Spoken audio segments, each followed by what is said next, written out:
Good evening. This is Walter Conright with the CBS Evening News, coming to you live from. No, actually, my name is Bob Allen, and I'm here to talk about John Wilkes Booth and the Booth family of Maryland. And I'll tell you as we get on down the line with this taping, my presentation, I'll tell you why I know so much. I'll explain why I know so much about a relatively arcane topic. But first of all, I want to start with the two people who are why I'm here today and why when we did this live on the front porch a while back, other people showed up. The first one is this guy, Abraham Lincoln. And a bobblehead can be bought in most national park battlefield stores. And if it weren't for this guy, we wouldn't know or care anything about this guy, John Wilkes Booth, whose bobblehead I can assure you will not find in a national park store. And here's another intimate portrait of John Wilkes Booth as he was seen and as he was perceived in wake of the assassination. You know, he wasn't like America's most popular man. He was America's most wanted. There he is with the devil whispering in his ear, which leads to the key question, which I hope to shed a little bit of light on, is why did Booth do what he did? As I will explain, Booth, compared to a lot of the other whack job lone gunmen we've had who've altered the course of history, Booth was a fairly socialized individual. He had friends, and although there's a natural tendency for historians to denigrate his acting skills, because of course when you kill a marble man, somebody who is in our pantheon of political deities, as he should be, Abraham Lincoln, you become a devil, you become an archenemy. This guy who was a successful actor was getting good reviews in the North and in the South, where he was able to travel to the parts of the South that were under federal occupation or the border states. He got good reviews, and in 1863, in a letter to one of his friends, he said that he had made $20,000 that year in 1863 money, which was more or less what the president's salary was. So, and he was, by all accounts, he was charming, he was charismatic, he was persuasive, and he was a bit manipulative. But he had the world on a string at a fairly young age, which leads to the question of why did he end up becoming an assassin? And I can't answer that fully because historians for the last 150 years, since the night of Good Friday, April 14th, 1865, when Booth shot Lincoln a little after 10 p.m. in Ford's Theater in Washington, D.C., why did he do it? Why was the motivation? Was he deranged? Was it a mental defect? Or was he a political extremist, like the guy who, I won't honor him by saying his name, the guy who blew up the building in Oklahoma City some years back, or the people who ran the planes into the World Trade Center? Which of those was he? What were his motivations? And just as a little starter before I delve into the Booth family history and look at some of the clues as to his very peculiar and vivid personality that might lie in his family tree, I just want to talk a little bit about Booth. And, you know, I can't, nobody has a complete answer to this, but why he did what he did. First of all, Booth, I think, was overly confident. As I say, by age 22 or 23, he was already a leading man on the stage. Women loved him. He would sell out the box office at places like Boston and Louisville, Kentucky. And as I said, he got good reviews. He had lots of friends. And he had lots of friends who later, much later after the assassination, when the smoke cleared enough that they could come out and actually say something good about Booth, some of them did.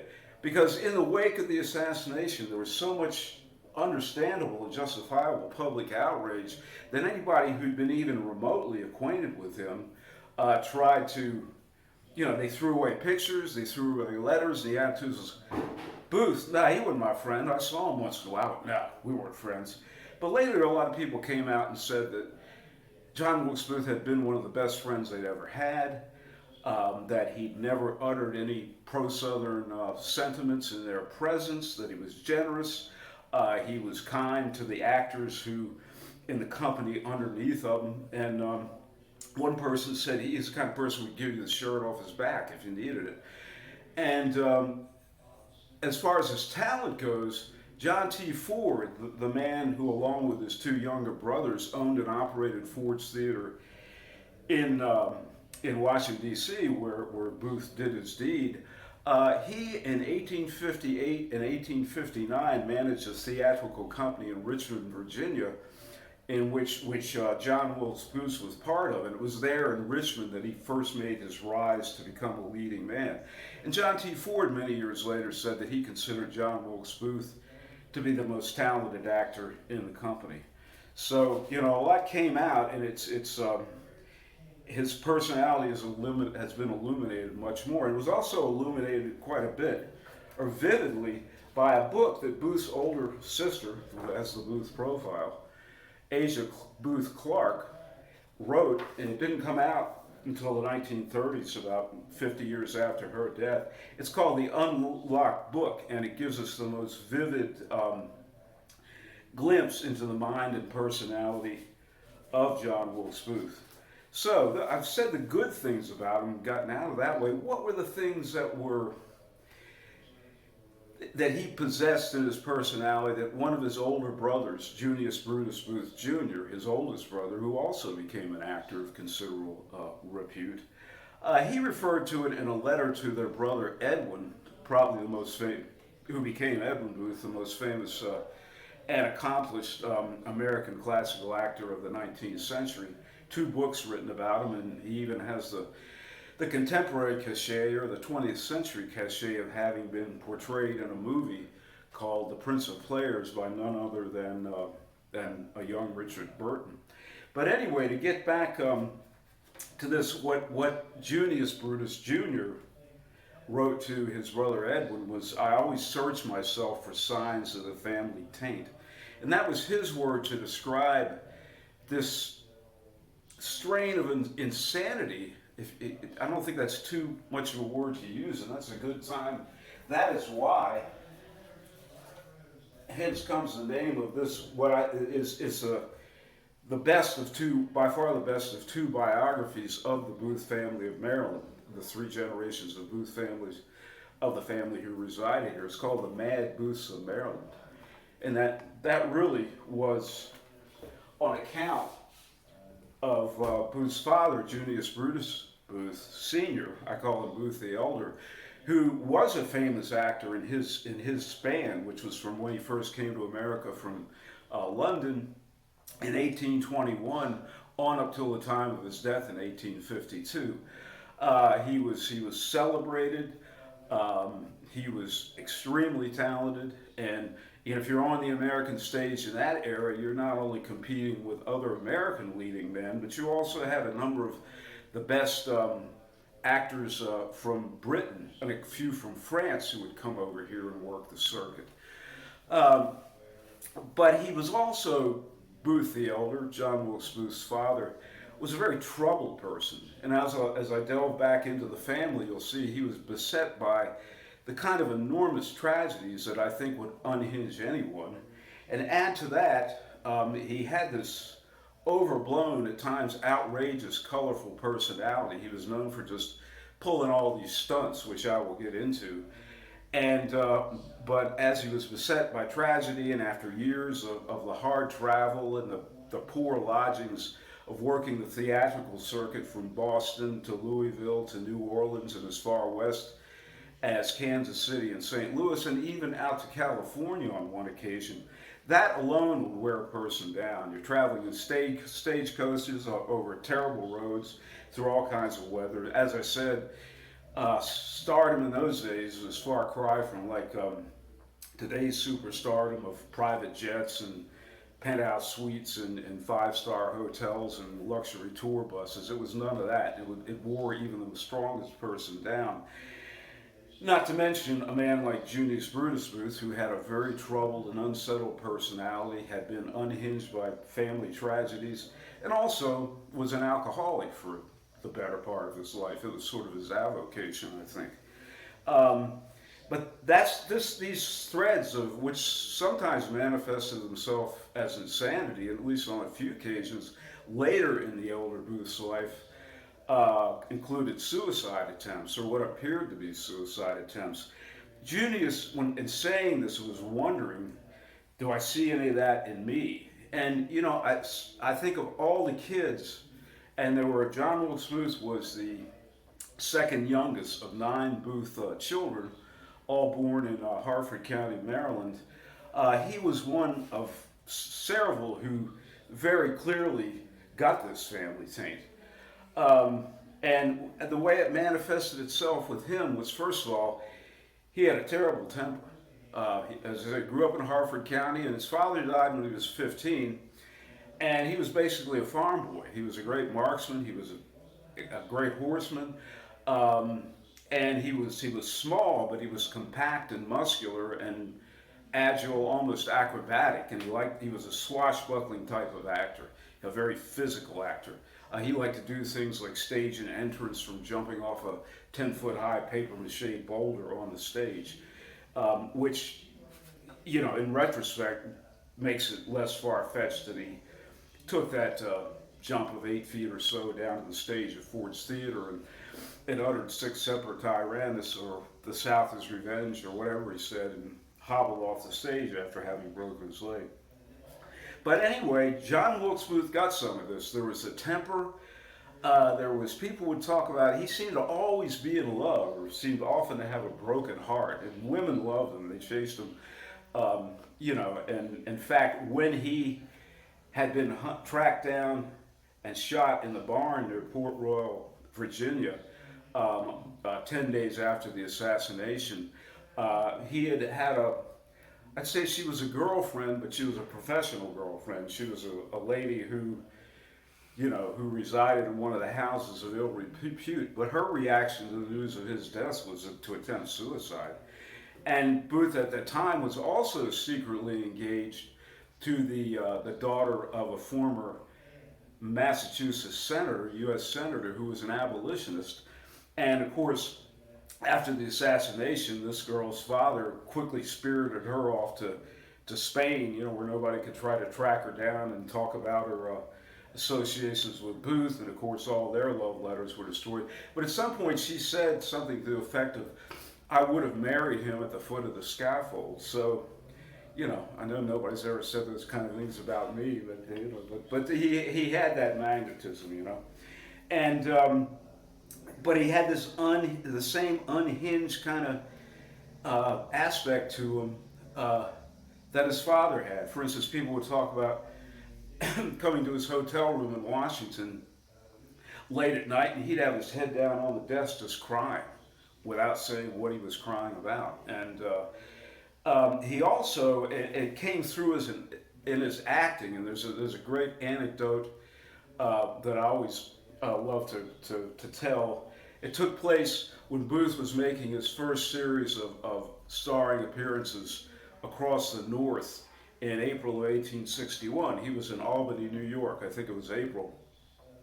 Was staying in a hotel in Stanwix called Stanwix Hall, and 2 things happened there. And coincidentally, this was exactly the time when Lincoln, as part of his long, circuitous journey from his home in Springfield, Illinois, to the first inauguration in Washington, D.C., passed through Albany. And there were public events. There's no proof that Booth was there, but Booth, being someone who always seemed to be drawn toward political events, toward history in the making, I have little doubt that he was there and got his first glimpse of Abraham Lincoln.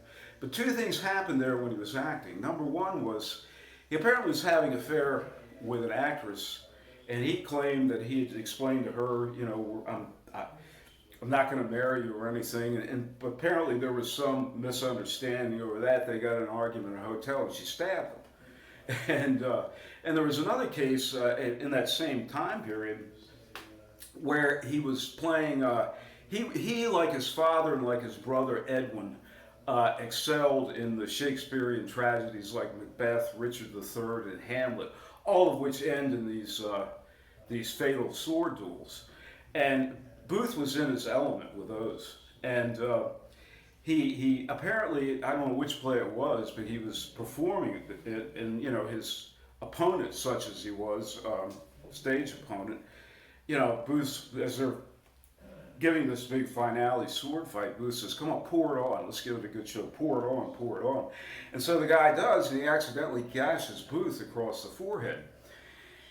And he feels terrible about this, and later he goes back to Booth's dressing room, where Booth, I assume, is like wiping the blood off with a handkerchief or something, and he apologizes, and Booth says, "Hey man, don't apologize." He didn't say "hey man," but don't apologize. We gave him a good show. It was worth it. And that's just how, and there's another crazy incident, again, Booth's peculiarities. And I forget the details of this, but he was, again, his first starring appearances were in 1859 and 60 with the theater company in Richmond and also Montgomery, Alabama. And in this, I'll delve into it when I get to it, is where he got his attachment to the South. But to finish this thought, I think he and another actor had a gun in their hotel room, and I don't know what they were doing, or they were horsing around, but basically Booth shot himself in the hip. I mean, he seemed to be prone to this kind of thing.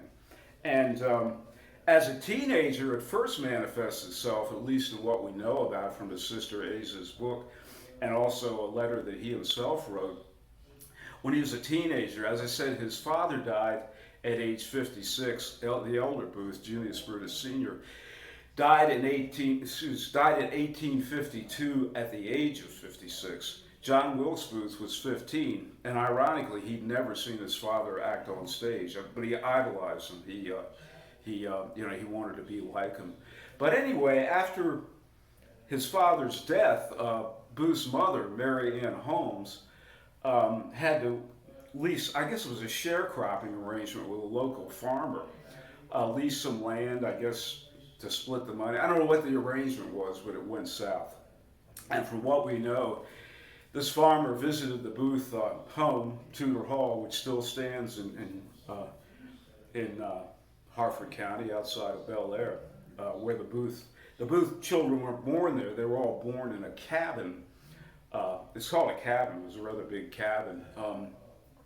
And Tudor Hall, the family household, came along later. In fact, it was not yet completed when Junius Booth died in 1852. But anyway, after his death, money was short. The sharecropper who leased some land or something from Booth's mother came over, and there was a dispute, and apparently some insults were exchanged. And I think John Wilkes must have not been there, but he comes home, and his mother told him what happened. So what does Booth do? He goes and tracks his farmer down, and probably wants to get some money out of him. But he also says, "You've insulted the ladies in my house, and you need to come and apologize." And the farmer said the wrong thing. He said, "Well, if there are any ladies in your household, I would apologize." So Booth takes a stick or a club or something and clocks the guy. And all we know from Booth's letter was it was brought before the constabulary, but it apparently came to nothing. I mean, there's no court records that went on. And Booth, in that instance or other, he was arrested one other time for something like uttering traitorous or seditious words in St. Louis. But that, again, I don't think he ever in his life spent any time in jail, and was never arrested except for those two minor things, one of which happened when he was still a teenager. But so he had this thread of violence as well, and he had it like his father. He seemed to have somewhat of an obsessional personality, and he had become so on fire with the question of Southern rights and the Southerners' right to secede and maintain all their institutions, including slavery, that in his older brother Edwin's word, he became monomaniacal on the subject, which means, I think we've all had friends or acquaintances like this. You don't agree on politics, so you just keep your mouth shut and talk about other things. But then there's the rare bird who comes along and won't do that. They just keep wanting to shove their beliefs in their face, and they won't shut up, and every conversation ends up turning to their political views. Well, apparently he was like this, and he and his brother Edwin, who was older by 5 years, and he was already a star at the time. John Wilkes Booth launched his career as kind of a walk-on bit part player in Philadelphia in 1857. But they fell out over the war. In fact, Edwin voted for Lincoln in 1864, and I've read letters that Booth's mother, who is also very close to, I think they always said the other brothers were jealous because John Wilkes Booth was his parents, of the ones who had survived childhood, he was the favorite. And they bestowed gifts and attention on him, and to the point that the others felt slighted. But in any case, he, I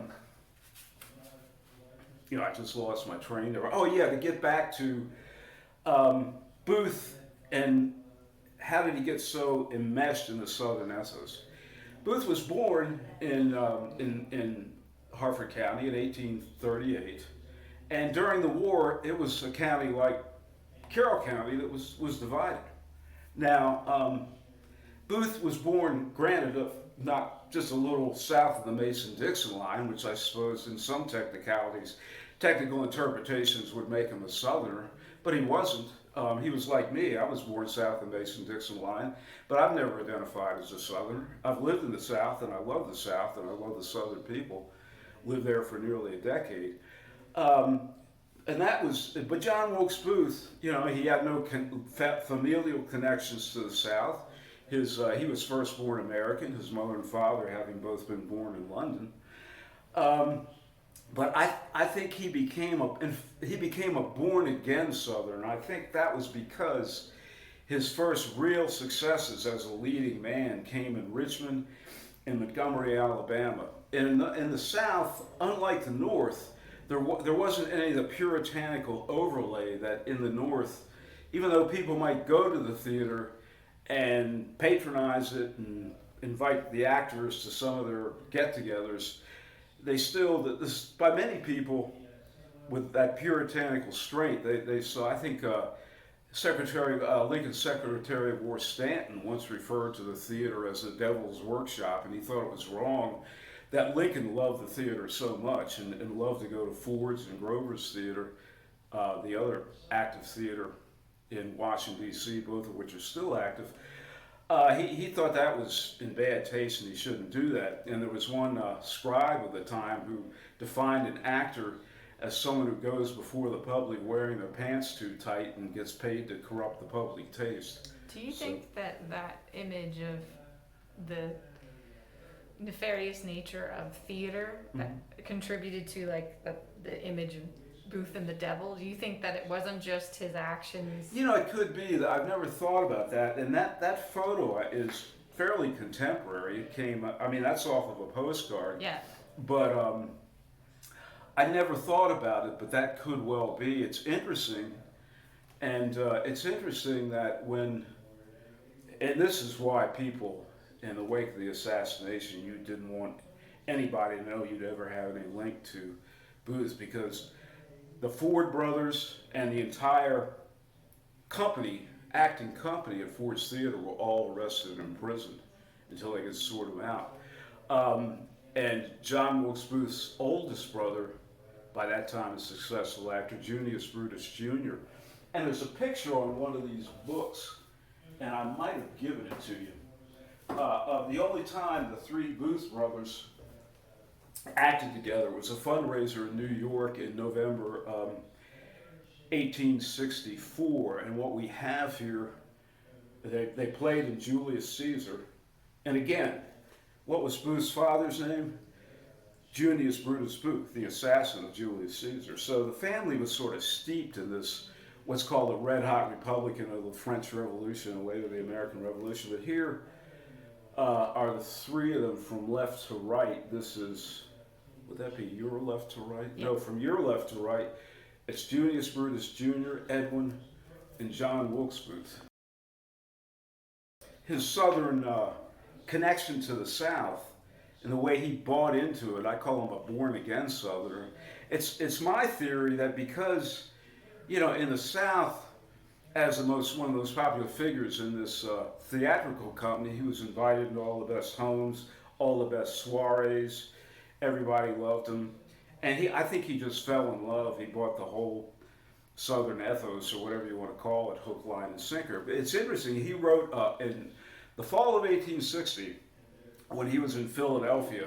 The war hadn't broken out yet, but there were demonstrations, conferences, rallies, all sorts of speech making about whether or not to try to somehow avoid secession or avoid the looming war. And he wrote what apparently was a speech, which, as far as we know, he never gave. And the only line from it that sticks out is he said, "I am no Southern man." I mean, he admitted that, but then he went on to, he went on to defend vehemently the Southerners' right. The impending Civil War is what he and many Southerners call the Second Revolution. So we fought one revolution to gain our freedom, and now we're going to have to fight another one. So anyway, I guess I want to segue from there into the Booth family, and I've got a bunch of pictures here of them. John Wilkes Booth. There's a lot of information about that portrait. Yeah. What's his name? The famous Civil War the guy who took Lincoln's picture, and I'm just blanking on his name. But apparently he had like 15 runs of it printed to give to people because he liked his image of it. So. I see. Yeah, he put it on what people had. There was a period of time there in the mid 19th century where people, instead of business cards, they had carte de visites. Yeah. And if you can get one of him now, man, they cost a lot. I know somebody who got one years ago. But it would have your picture on it, and I guess whatever information.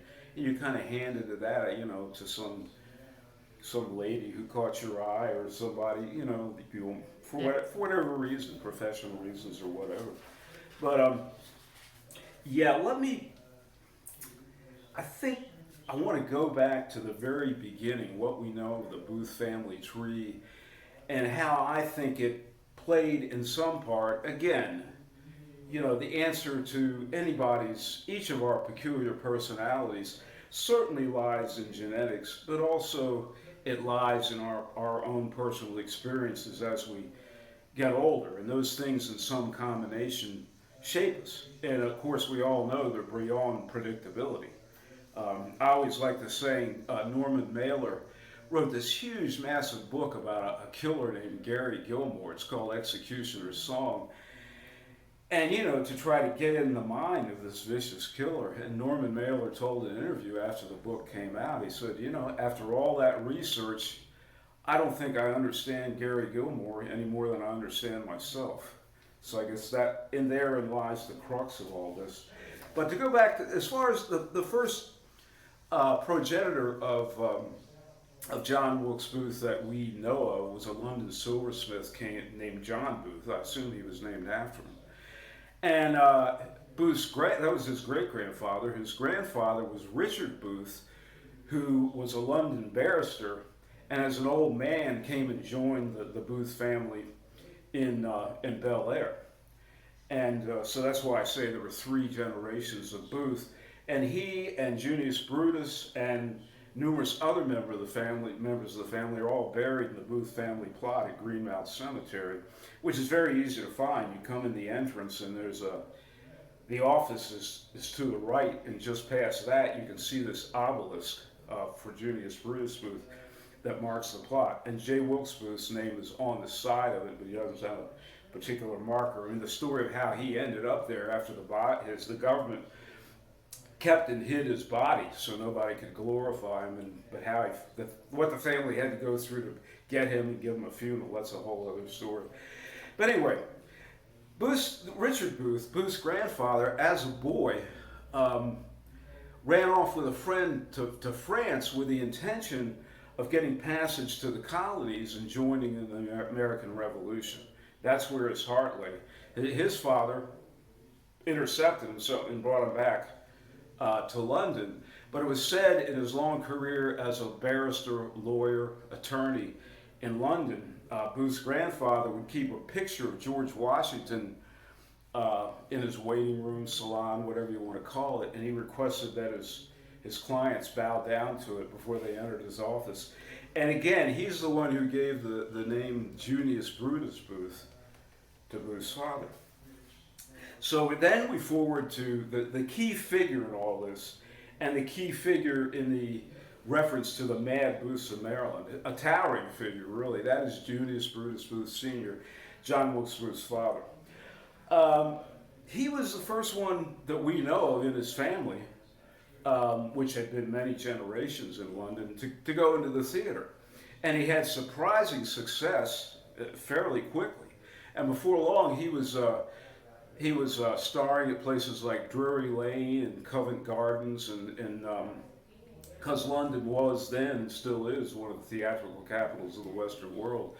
And he was soon the rival of an actor called the great, or Sir Edmund Kean, who's considered probably the best Shakespearean actor that British produced in that period of the late 1700s, early 1800s. And they had a rivalry going on. And also at this time, Booth's father had performed in Belgium, and in Brussels he'd met a lady and fallen in love with her and brought her back to London, and they had a child, Richard Booth, who would be John Wilkes Booth's much older half-brother. Well, for whatever reasons, Junius Brutus decided that, I think it was his sense of adventure, he saw more opportunities, and just the thrill of going to a new place. In 1821, he emigrated to the United States and brought with him the lady who would become Booth's mother, Mary Ann Holmes Booth, later Booth. Then she was just Mary Ann Holmes. She was a flower girl he'd apparently met outside one of the theaters and become smitten with. So he's already got a wife and a son in London, and he tells Adelaide, his Belgian wife, well, I'm going over there and I needed some time to get settled, and I'll send you some money, and when I've got back on my feet over there, I'll send for you. Well, what he doesn't tell her is he makes the passage with this woman who will become the mother of John Wilkes Booth and Booth's 8 siblings. And he managed to pull this ruse off for any number of years. I don't know what she's thinking back in London, but he's still writing letters and making excuses. And to kind of finish up the thread of Adelaide and the thorn in the side that she would become to the Booth family, at some point after many years, after the time John Wilkes Booth is a teenager, and his mother has borne 9 children, she somehow gets wind that she's being played, that things weren't what they seem to be over in America. So she and Richard take passage over to the United States. They settle in Baltimore, and she immediately sues for divorce. And she doesn't settle for that. She goes out to Tudor Hall. No, they're still living in the big cabin. She goes out to the Booth family homestead and makes a big scene and confronts Booth's mother. And I have no idea what the impact would be on Booth, who was then probably in his early teens, and the other children. But here's all this ruckus in the divorce proceedings, and my mother isn't married to my father. What's that make me? So, and but it finally was all settled out. But I can only imagine. Here is this eccentric British-born actor and his family who are they're all fairly urban, cityfied compared to I hate to use the word hayseeds, but I mean back then Harford County was like the end of the world. I mean it was like I don't know, the wilderness. It's like if it snowed, you couldn't get there for 2 weeks from Baltimore. But I can't imagine the fodder for gossip and how much fun they had talking about that crazy old Booth. In fact, somebody, what do they call him? One of his neighbors said, "Oh, he was a good old man, but he was mad as a hatter," or something like that. But I talked about the hard traveling of the theatrical world. And that when he bought that property out there in the very early 1820s, that was kind of his refuge. And he was a very earthy guy when he wasn't, acting or he wasn't drunk. He liked to raise his own vegetables and take them to the market and sell them. And the weird thing about the old man, or one of many weird things, was he was a self-described pacifist. He had a strange sort of like self-invented religion that I think mixed Hinduism and Buddhism. Didn't believe in killing animals, not even flies. He and his father, Booth's grandfather, Richard Booth, helped slaves traveling on the Underground Railroad, helped them make passage on to Pennsylvania or to hopefully to greener pastures. So and I think I cut myself off, but there are letters that Booth's mother wrote during the Civil War in which she described the Confederates as the enemy. So it wasn't like he was in a family of hotheads. In fact, Booth, of all well, about half of them survived to adulthood. He was the only one who really enmeshed himself in politics in any way. I guess the one exception to that was going back to Junius Brutus Sr., Booth's father, and his kind of crazy streak. Because of his celebrity and because he often acted in Washington, D.C., he was friends with people like Sam Houston, Davy Crockett, and Andrew Jackson. He was even a guest of Andrew Jackson's at the Hermitage, Jackson's homestead just a little ways outside of Nashville where I used to live. But later he got crosswise with Jackson. The story, as I've read it, was some pirates were tried and convicted in Philadelphia and sentenced to be hanged. And for whatever reason, they appealed for clemency to Jackson, and Booth, I guess he made an appeal as well. But Jackson was was not to be swayed, and he had them hanged. And John Wilkes Booth's father, and I don't know the year, actually wrote a death threat to the President Andrew Jackson. So what runs in the family stays in the family, I guess. Well, let me talk a little more about two things. I'm going to go into the family history of some of this tragedy that I referenced earlier. Junius Brutus Booth, there was a dark side to all his antics. And he was like John Wilkes Booth. Occasionally he would get so caught up in these stage sword fights that he'd theatricality and reality would become blurred. And when he's supposed to fall down and die, he instead chases his opponent out the stage exit, out the theater exit, and down the street with a sword until somebody subdued him. And there's just so many stories like this. Another one was he used to give these really theatrical death scenes at the end of Shakespearean tragedies like Hamlet, Richard III, Macbeth. And, these long, agonizing deaths where he wreathes around and falls down and tries to get up to his knees and falls down again and finally dies. So he does one of these at the end of the play, and he gets a standing ovation. He stands up and says, "Did you like that? Well, I'll do it again." And he just goes right through the same death throes. And but that kind of, after the tragedies, which I will get to, a lot of his behavior turned more sinister. And there are two, I think I mentioned them in passing, there are two suicide attempts that we know of. One of them, and again, I don't know the year, but Junius, the elder Booth, was traveling with some other actors from New York City by steamship to Charleston, South Carolina, where he had some more shows scheduled.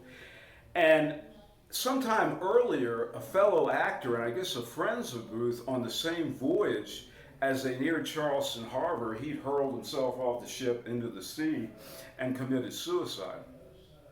Well, so here, sometime later, Booth and his fellow actors are making this same passage. And Booth tells one of his friends, "I'm going down to the cabin. We get near where so-and-so jumped off the boat. Let me know."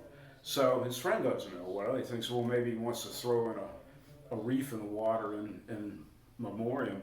So when they get there, he summons them up to the deck. And what does Junius do? He hurls himself off the boat. And he doesn't drown. They send out a lifeboat and they save him. Whether that was an impulse, whether, what his real intent were. And there's another, in some of the accounts, there was part of being a successful actor in those days. I guess it would be similar to being a rock star in the later days. The more outrageous your behavior was, it seemed the better box office you had. And not only would you do these outlandish things, but you could always find willing newspaper scribes who would print all the lies you said about yourself, that you were a former pirate and you drank blood and this and that and the other thing. So there's lots of this stuff, and you don't know. Well, those ones aren't true. But there was one report that sometime in his later years he tried to hang himself, and his Mary Ann Booth, who, the two of them finally got married when Booth was about 13 years old. She was his wife by that point. She cut him down before he died. And he died, as I say, he died at age 56, pretty much worn down and broken. He was actually performing in New Orleans and was coming home by way of steamship, and they were coming up the Ohio River, and I don't know why he would do this, but somebody said don't drink the river water, but he did, and he fell ill and died before the boat even got to Ohio or wherever it was going. But anyway, I've talked about him, and I guess the next step would be to talk about John Wilkes Booth's older brother by 5 years, became the most famous and distinguished actor. There have been at least 2 books written about him. This one came out just a few years ago, which is quite good and really exhaustive of his entire career and life. And here I mentioned Tudor Hall in Harford County, as they put it here, Booth's intended retirement home. There it is. And you can visit it today. It's owned by the county, by Harford County, and it's a small museum about the Booths. And they also use it for, various public events. And they have a series of lectures and presentations there in the warmer months of the year. And here I mentioned is, I might have already showed her, Asia Booth Clark, who Booth was very close to. He often argued with her about politics. And she, like everybody else, was so impacted by the double tragedy of the assassination and the calumny that it brought down on the entire family and the loss of her brother, that she was always a very melancholic, tempestuous, often difficult person, and locked in a very unhappy marriage. And at some point she went into a self-imposed exile in Britain and never returned to the United States. Showed you that one. There's also a book written by a man, I haven't seen him for years, a really nice guy. Junius Brutus' book. It's a book about John Wilkes Booth's father, and there he is as a fairly young actor. And here's another in his later days. And I think he had a broken nose. I forget the story behind that, but he somehow managed to, somebody probably clobbered him when he was drunk or something. And here is a picture of Mary Ann Holmes, Booth's mother. Very striking people, as far as I'm concerned at least. And here's another, this is a portrait of her, Junior, the oldest, Edwin Thomas, and John Wilkes. There's a younger brother, Joseph, who never went on the stage, apparently never had any inclination and talent. Doesn't really play into things, except to say that when the Booths were growing up, the family, judging from letters, it wasn't John Wilkes Booth that they worried about. Joseph, the youngest one, was the black sheep of the family, and there's one letter that indicates that he had gone missing, and they were searching for him around New York City, and were afraid he'd thrown himself into the river. What more? Beyond that, not very much is known about Joseph, except he did and later become a physician, and he's now buried with the other Booths in Greenville. Here's a Matthew Brady photo of Edwin in his height of fame, and another one of him in the role of, I don't know if it's Hamlet or what it is, but he was, they all had that sort of Booth profile. except for the old man with a broken nose. Um, there's a picture of Joseph, who I said really doesn't play into this in much anyway. Significantly, after the assassination, he was arrested, as was Junius Brutus Jr. That Edwin was too famous and too popular and had too many powerful friends for them to arrest him, but they put him under a sort of house arrest where detectives wouldn't let him leave his house. And they pretty much did the same thing with his sister Asia, who at that point was pregnant and in ill health, and apparently a detective not only was in the house and had to watch her every move. That I haven't spoken about yet is the Booth children, and which of them seem to inherit some aspect of their father's personality. And I also want to talk about, I think I mentioned, why in the world do I have all this arcane information? So maybe I'll break away and just explain that. Quite a few years ago, back in the late 80s, mid to late 80s, I got a contract with Doubleday Publishing to write a book about, it was open-ended, the assassination of John Wilkes Booth. And since I wanted to be a novelist, I turned it into an historic novel and probably overwrote it. I think I tried too hard. The long and short was I got a couple of small advances, but it never was published. And in the course of my research over several years, I joined a nonprofit organization based in Clinton, Maryland, called the Surratt Society. It was formed in the 70s by a group of people who wanted to preserve the Surratt Tavern, which was the first place where John Wilkes Booth stopped as he fled from Washington, D.C. after killing Lincoln. And also, it was owned and operated at various times by the Surratt family, two members of which, Mary Surratt and her son, John Surratt Jr., were conspirators to some extent or another. In fact, Mary Surratt, in July 7th, 1865, became the first woman ever hanged by the federal government. And later there was a lot of blowback about that. Whatever she did, she didn't deserve hanging. A lot of the evidence was circumstantial, but it was all part of that kind of rush to justice that took place after the assassination. But anyway, so, you know, and they had these for years, since the late 70s, they've sponsored these all-day bus tours of the Booth escape route. And we started in Washington, D.C. at Ford's Theater. We go down through the country to stop at the Surratt Tavern, which is a museum now. They got a great research library. It's well worth visiting. I always put a plug in because I've been a member for so many years. And the tour goes down to Dr. Mudd's house, also a museum, and finally culminates at the place, at the spot. There's nothing there anymore, no physical remains of the buildings or anything, where federal soldiers tracked Booth down and shot him, cornered him in a barn and shot and killed him 10 days after the assassination. But, you know, in my research, I'd taken the tour numerous times. So I had all this knowledge, and I asked, one of the people who'd originated the tour had aged out by this point. He realized he couldn't do it anymore. So I offered my services, and they didn't just say yes. They said, well, I don't know, can you really do this? And I had to go through a lot of trial runs and cross-examinations. But up until COVID, I've been doing that for something like 24 years. One of several guides who do them, but I would do anywhere from one or two a year to sometimes as many as a dozen. And I've done them for Civil War roundtables and other outside groups like the Civil War Institute at Gettysburg College, and also for American Battlefields, the former Civil War Battlefield Trust. So that's how I came to get this head full of semi-useless information, except for that very few of us are interested in it.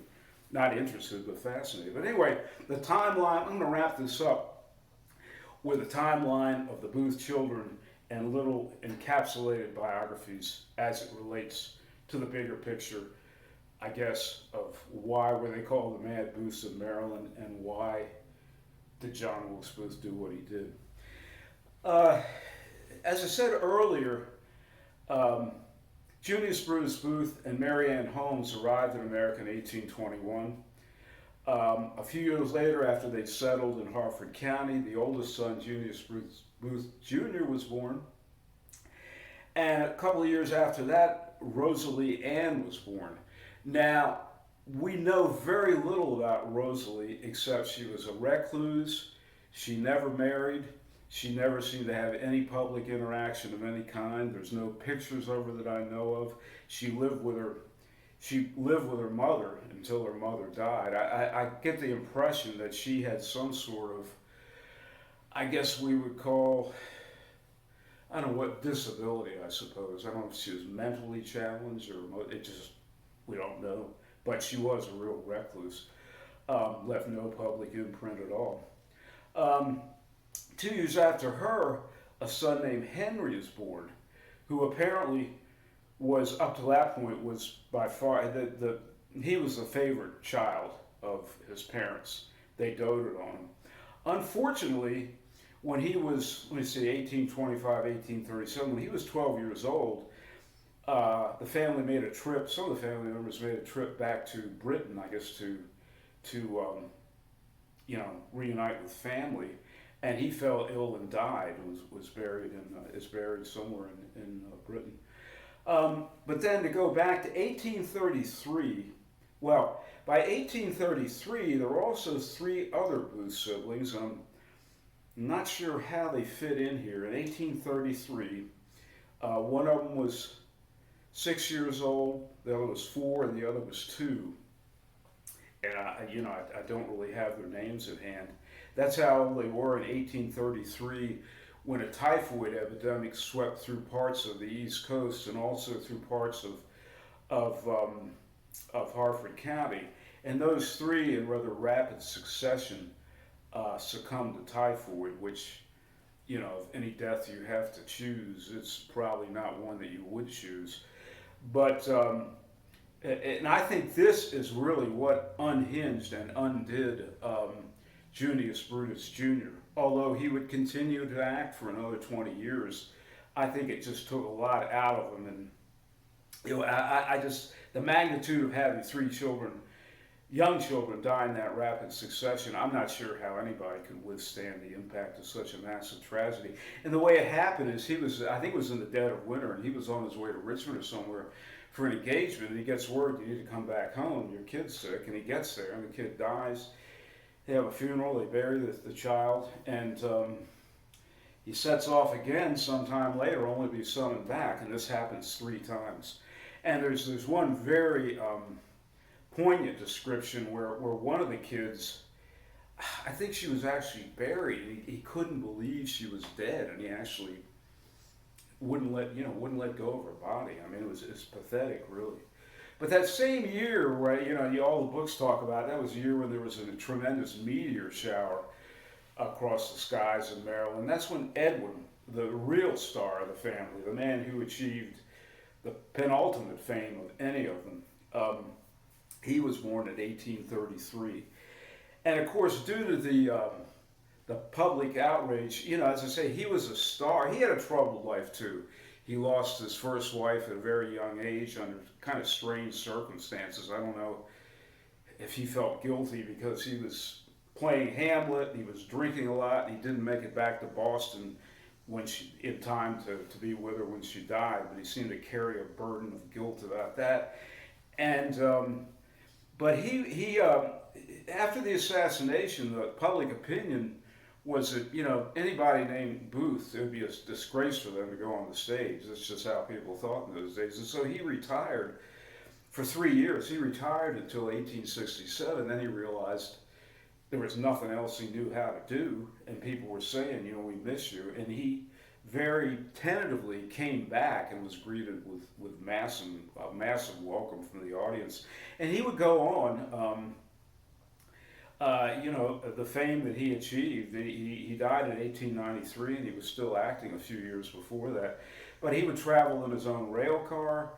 At one point, he and some partners invested in a theater in New York named after their father, the Junius Brutus Booth Theater. And a combination of crooked partners, a fire, the theater burned down, apparently with no insurance, and he was left with $1 million in debts and that time of money. And he refused to take bankruptcy, and over the course of his long career, he paid all that back. Um, and in 1835, 2 years after Edwin was born, came Asia, who I've talked about. And finally, in 1840, there was Joseph. And as I say, the ones who, Joseph, he seemed to be a little off from what little we know about him. Asia was had a very tempestuous personality and made a lot of enemies. She was spiteful, melancholy, pouted, held grudges, that kind of a person. Junius Brutus Booth Jr., the oldest son, he was one of the more stable ones in the family, but he didn't have the same fire as an actor. So after a number of years on the stage, he left it and became a theater manager instead. John Wilkes Booth, as I say, I think he was overly confident because he'd had success at such a young age. He easily impressed people and persuaded them. He had a way with people. I think he was a little bit too full of himself for his own good. And also, I'd say he just got this obsession about the South. And the other thing was that in his letters, he wrote a letter to his mother, and there are 2 letters that he wrote that still exist, where he expresses a kind of guilt and remorse that he's espousing the Southern cause, but while these Southern soldiers are suffering and dying in the trenches and getting paid next to nothing, or suffering and dying in the Union prison camps, he's in the North living the good life, making big bucks, sending money home to his mother. And at one point in 1864, he actually spends the summer along with 3 partners as an oil prospector in western Pennsylvania, which is then what Texas later became. The first petroleum discoveries were made there. And there's even a little book somebody wrote about his stay there, and there's some interesting stuff where they talk about how he could get so drunk, but his legs never got drunk. He could still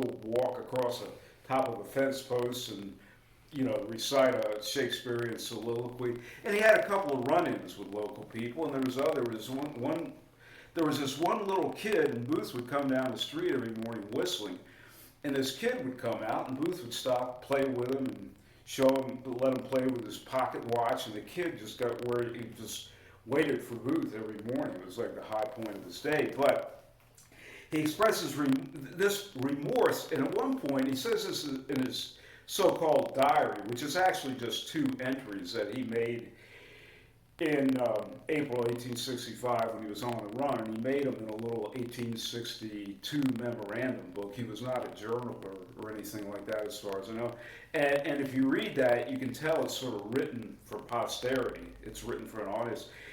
And one thing he says was, I'm just paraphrasing here, that it was something great must be done. And I think there was a fact that he felt like he should have been doing more, and he's got this oversense, and he says, well, here's what I want to do. But again, to diverge again, and to explore that further, Booth had another, it's often referred as the Lincoln conspiracies, or Booth's conspiracies. Before he turned to assassination, he had a well-hatched plan, obviously never realized, to kidnap Lincoln. And you'd say, well, kidnap a president? Come on now. I mean, because I remember one time I was at Camden Yards and Clinton came to throw the first pitch, and then there was helicopters and there were sharpshooters on the top deck of the place. But it wasn't like that then. I mean, Lincoln, like other presidents before him, would often walk around the Capitol unaccompanied. And there's a place called the Soldiers' Home, which is now a museum operated by the National Park Service, which was his summer cottage. And to get there in those days, it was way outside the town proper of Washington, D.C., and you had to go across a very remote road. He would sometimes make that trip on horseback by himself, or, maybe with one guard. And, Booth's plan was to snatch him on one time when he was going out to the Soldiers' Home. And it wasn't the first. There were several other people before Booth who had a similar plan. One of them was Confederate General Bradley Johnston, who hailed from Frederick. He had a plan to do that, but he got transferred south before he could do it. I say we, other people have researched this, it almost appears that Booth inherited the blueprint of the plan from somebody else. But he called it capture because he saw it as a military act. And his reason for doing that was, number one, if the war is a big chess game, you captured the enemy's king, you take him back to Richmond, you can use him as a pawn, the king as a pawn, and force the North to strike some sort of conditional surrender where the South could remain intact. And also you can demand the release of all the Confederate prisoners in camps, many of which, like Elmira in New York, had death rates almost as bad, if not as bad, as Andersonville in the South. But because the Union won, there are books about these Union, or South Point Lookout, at the very tip of the southern Maryland Peninsula. That was a horrid camp, huge death rate. But we hear more about Andersonville because we won the war, But it changed, and why did it change? Because he still felt this compelling need to do something. And I think what he did was, okay, you can't take his impetuous, passionate, slightly violent personality out of the equation. But Booth, in killing Lincoln, in many ways was a lightning rod for many other people, millions in the South, and quite a few in the North, who hated Lincoln, despised him, because they thought he was trying to set himself up as a dictator. And I could read you newspaper editorials that ran in the South and also in the North, saying things like, if he's elected for another 4 years, somebody should run a dagger through his heart. I mean, they're printing this in newspapers. Of course, at the time when Booth's plan turns from kidnapping to assassination, we have hints as to when that might have been, but we don't know exactly when. There was no Richmond left to take Lincoln to. The city had fallen. It was like the last resort. And Booth says in his diary about killing Lincoln, he said, "I knew no private wrong. I struck for my country and my country alone." And he goes on to say, for I'm paraphrasing here, "for that same country which has now turned its back on me or condemns me as a cutthroat," or something like that. But I think, and if I could make one more divergence here before we wrap this up, I told you that Booth was in the John T. Ford's Theater Company in Richmond, 1858, 1859. And he was there I think it was the fall, December, was it early? No. It's the fall of 1859, when John Brown made his famous raid, his failed raid on Harper's Ferry with the ambition or the plan of hoping to set loose a slave insurrection that would sweep across the South. That didn't happen. Of course, John Brown became, as far as the Southern was concerned, he was the devil. But for Northern abolitionists, he would become a figurehead, a martyr, almost like a saint. And so he was convicted. He was captured, tried, convicted to death.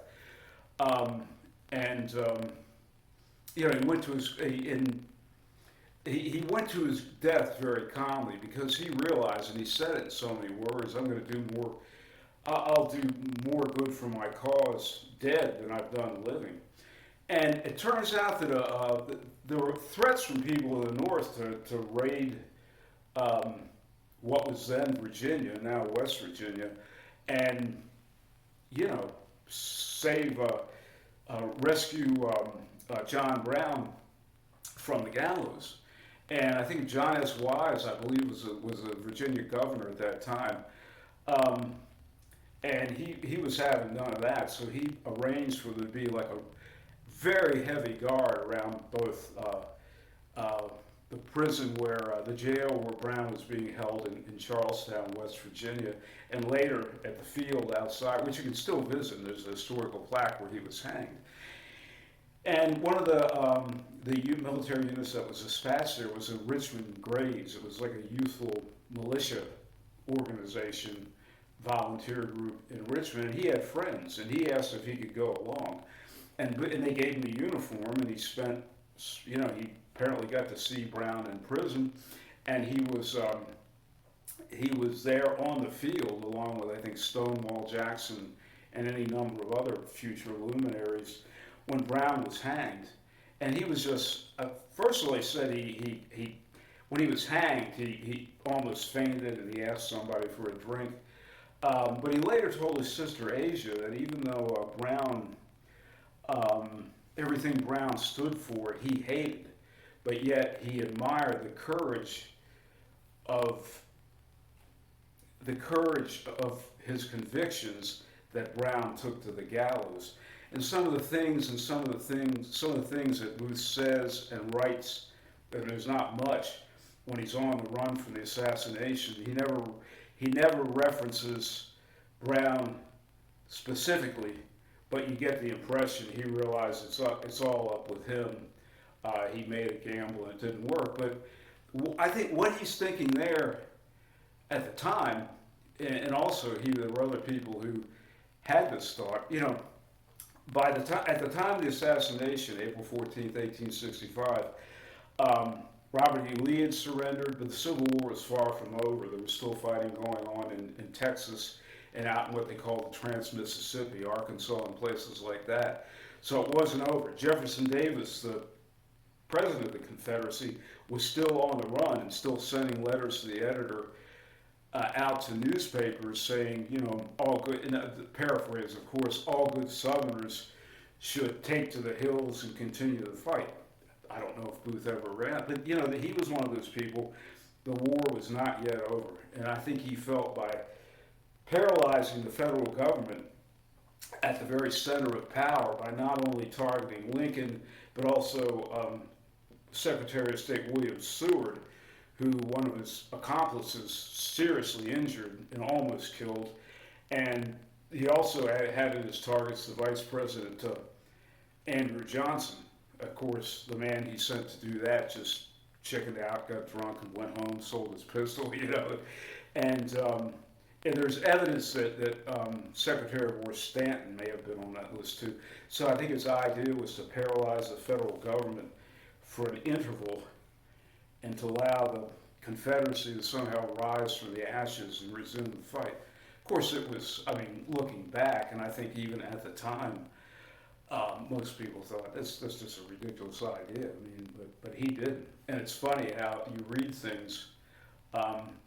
Southerners had two reactions to news of Lincoln's death. The first was, that SOB ruined our lives. I'm glad somebody did them in. And their second reaction is, wow, this is not going to go well for us. And it didn't, because Lincoln was already starting to take a very lenient attitude toward letting Southerners back in. And this was a time there were people in the U.S. Congress standing up and suggesting or proposing that anyone who served in the Confederate Army above the rank of lieutenant be hanged.